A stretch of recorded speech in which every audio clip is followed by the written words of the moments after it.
faithfully, bringing you value by interpreting great books from around the globe. Hi, this is Sally's Book Talk. Today, I'll be interpreting the book High EQ Conversation Skills. Ever feel like you're doing more than everyone else, but the boss doesn't notice? I can't connect deeply with new clients. Old clients drift away. And even family gets impatient when I try to talk. They'd rather be alone.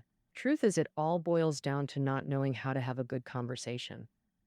Today's book will show you how to boost your chatting abilities. The author, John Chow, is a workplace guru. He's written hits like Workplace Undercover Psychology, Book 1, Book 2, and 51st Workplace Experiences. Plus, he's great at turning psychology into practical tips. This book covers chatting tips for both work and personal life. To make it easy, I'll break the book down into 3 parts. In part 1, how to chat with clients to close deals and build friendships. Part 2, chatting to get your boss to notice you more. Part 3, making family and friends rely on you through chatting. First up, how to chat with clients to nail the deal and win their friendship.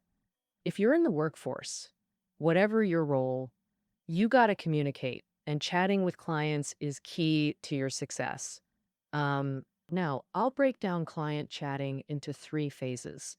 Stage 1, getting to know each other. Here, clients are strangers.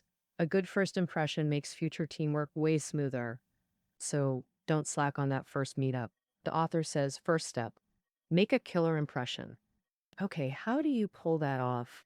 First up, come prepared. When meeting someone, gather info beforehand, then drop it in chat. Boom, they'll like you. Say in intro, you're from Anhui, my spouse is too. Or ask, heard you were a techie before launching your biz. So how did you manage to switch careers so smoothly? You can also quote something important they said before, like you once mentioned this view on the industry's direction, and so on. And that way they're bound to like you a whole lot more. Then you'll have plenty to talk about. If the conversation runs long, you'll need more topics. How do you quickly find ones that get them excited? You can talk about things they value. For instance, when scheduling a meeting with a lady, she mentioned she has a son and a daughter, so weekends aren't ideal. But if you ignore that and schedule another time right away, you might get a cold shoulder. Why? Because they're sharing something super important to them and you didn't react at all. If you could just respond perfectly, like saying, wow, you're so enviable. Having both a son and a daughter, the outcome might be totally different. You can also chat about things that make them proud. Some might ask, but what if the person I'm chatting with is really ordinary? What then? A safer bet is to start with their job. Say they're a customs broker. You could mention, I heard the customs broker exam is tough to pass. How long did you prepare for it? You could also ask about their daily customs work. Once you dive into their expertise, they'll naturally perk up. Uh, After all, to a layperson like you, they're the go-to expert. You'll notice as they talk, a hint of pride starts to show on their face. And when someone feels good about themselves, they'll naturally warm up to you. As the chat winds down, give them unique praise to make it memorable. Remember, human complexity means everyone has multiple sides. Someone outwardly warm and open must have some private corner they can't share. A very quiet, composed person might be desperately holding back inner fire at times. So if you can highlight this contradiction at the chat's end, they'll feel you truly understand them. For example, tell an introverted person who's not talkative, even though you didn't say much today, I sensed your support. Or tell an outgoing person, every bit of your silence today spoke volumes. I know you've got strong convictions inside. Once you blend your observations with these skills, how could they ever forget you? After the initial meeting, we enter the second stage, the familiarization phase. First step, create a shared story between us. What do I mean by that? The author gives this example. Say you call client Shali, who says, I have to work overtime again today. The basic response would be tough luck or work hard now, rewards come later. The problem, tough luck, is too negative. Well, work hard for rewards sounds condescending and presumptuous. Here's an upgraded version. I won't disturb you then. Get back to work. This response acknowledges their situation but remains too safe. No real connection, keeps the relationship superficial. Now the advanced response. I hate overtime too. Wish I could join you. We could chat when tired. This leverages their topic to craft a vivid mini story between you two. The story is fictional, but the feeling's real. Implied meaning. Even doing something unpleasant becomes bearable with a friend like you there. Uh, but even good interactions don't guarantee lasting sincerity from clients. When clients say, I'm busy, how do you break through? Usually three scenarios when clients say this. First, they're genuinely busy right now. Respond with polite persistence. If they say too busy today, counter with, how about tomorrow afternoon or Tuesday morning? I'll come by. This guided choice usually gets you a meeting. Second scenario, busy is their default. If you accept that and avoid contact, the relationship fades. Here, reframe invitations as suggestions. Instead of let's dine, try with your schedule, maybe I could join your workout. Health matters. Few can refuse such thoughtful offers, creating your chance to meet. Third scenario, when they say, I'm busy, it's rejection, meaning your pitch bores me or your proposal lacks value. At times like this, you should think from their perspective. What benefits can you offer and improve your approach? Unpleasant moments are inevitable when dealing with clients. So, how do you turn things around and salvage an awkward conversation? Well, the author notes that when chats turn sour, like getting ignored or facing cold remarks, or disagreeing on something, always assume they're kind hearted with no ill intent. This mindset keeps you calm. Specifically, if they just slipped up, laugh it off, don't dwell on it. If your values genuinely clash, don't fake agreement or outright reject them. Instead, smoothly change the subject. But if their topic's truly offensive, that's when your wit comes in. Say they ask, did you buy a house yet? You could reply, almost saved enough, waiting for a friend to pitch in. They'll likely drop it. After this adjustment period, you enter phase 3. The negotiation phase, where real collaboration happens. Even with rapport, you'll need chat skills to seal the deal. The author suggests 2 techniques. First tip. For private meetings, sit side by side, so you're viewing documents together. When explaining issues, clients feel you're tackling problems as a team. Second, use stories to disarm objections. Data might convince clients, but it feels cold and boring. Stories? They work unexpectedly well. Example, shouting house hunting felt uneasy. First time dealing with an agent. Agent Shalhan noticed and waited to reassure him. When Xiaoding asked, how'd your boss build such an empire? Xiaohan seized the chance. Heard our boss started ordinary, got scammed renting his first place in the city. After being scammed, he was left nearly penniless. That's when he spotted a business opportunity in his own misfortune. He thought, what if there was an agency that truly understood real estate transactions, could prevent scams, and give people peace of mind? That'd be huge. So he started his own business. After hearing the story, Xiaoding's doubts vanished and the deal moved forward smoothly. This shows how well-timed storytelling can make or break negotiations. But what if you face unacceptable terms? How to reject without damaging the relationship yet still earn respect? The author advises against directly saying no to clients. A high EQ approach. Lay out obstacles so they withdraw voluntarily. Say a client proposes terms you absolutely can't accept. First, acknowledge their sincere desire to collaborate and explain difficulties, cost, staffing, tech, company policies, making it clear why it's unworkable. It's still rejection, but far more palatable than a blunt no. What if you want to reject some terms but accept others? There's an art to this too. The author shares a proverb. 2 neighbors, one rich, one poor. When the poor had bad harvests, the rich lent them a liter of rice. The poor family was immensely grateful. Later, when thanked, the rich gave another 10 liters, but this bred resentment instead. The poor thought, if they're so wealthy, why help so little? How stingy. The lesson in negotiations, never make acceptance seem easy, even when it is.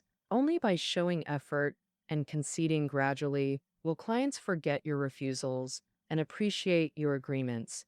All right, let's recap part one. First meetings. Prepare thoroughly, focus on what clients value and take pride in. Lastly, give unique praise. In the familiarization phase, create shared stories to deepen bonds. If the conversation gets uncomfortable, learn to shift topics and respond appropriately. When entering negotiations with clients, sit side by side and use storytelling to ease resistance. If you must reject a client, do it skillfully, never bluntly. But what if you deliver great results and your boss still ignores you? Talking to bosses is tricky. Too little and they forget you. Too much and you seem unsteady. So, how do you get their attention? The author's first tip: talk big, appropriately. Many instinctively oppose this, thinking work should be down to earth. Truth is, talking big isn't wrong. It's whether you're backing it up. How to do it without annoying people? Two tricks. First, techniques. Use timeframes to project ambition. When pledging loyalty to your boss, I'm committed to working solidly under you for years to come. Use longer time frames like years to show dedication. Or when persuading, launch this project. Now is the time. This creates urgency and shows strong commitment, sure to impress your boss. Second, amplify your work goals ambitiously. In reporting progress, exaggerate future targets strategically. Say your conservative goal is finding 50,000 users. When planning, set an upper limit, like aiming for 500,000. This energizes your team and makes your boss watch you closely. Of course, impressing your boss isn't just about talking big. While skill building matters, today's focus is conversational tactics. So the author's second tip: subtly highlight your value in daily chats. Here's a small example. Once, the author met a prominent entrepreneur, Mr. Chen. At their first meeting, the assistant introduced himself. I'm Mr. Chen's assistant. I've been fortunate to work alongside Mr. Chen for 10 years, showing my admiration for him and proving my competence through his trust. There's a saying, with a simple self-introduction, this assistant cleverly leveraged Mr. Chen to boost his own image. In future interactions, we all treated this assistant with respect. When chatting with your boss, try casually mentioning your strengths. For example, if you bump into your boss in the elevator in the morning, you could say, "Client Xiao Wang drove by my place and insisted on giving me a lift. Got stuck in traffic, otherwise I'd have been here half an hour earlier like usual." Just a simple greeting. It shows you handle client relationships well and subtly hints that you arrive early daily, proving your diligence. Besides trying to stay memorable, we all inevitably need to ask bosses for things like requesting a raise or time off. The author's third tip: use a mix of strength and weakness when asking bosses. Negotiating is psychological. Meeting your needs is the strong drive. Maintaining goodwill is the weak drive. Only both together lead to success.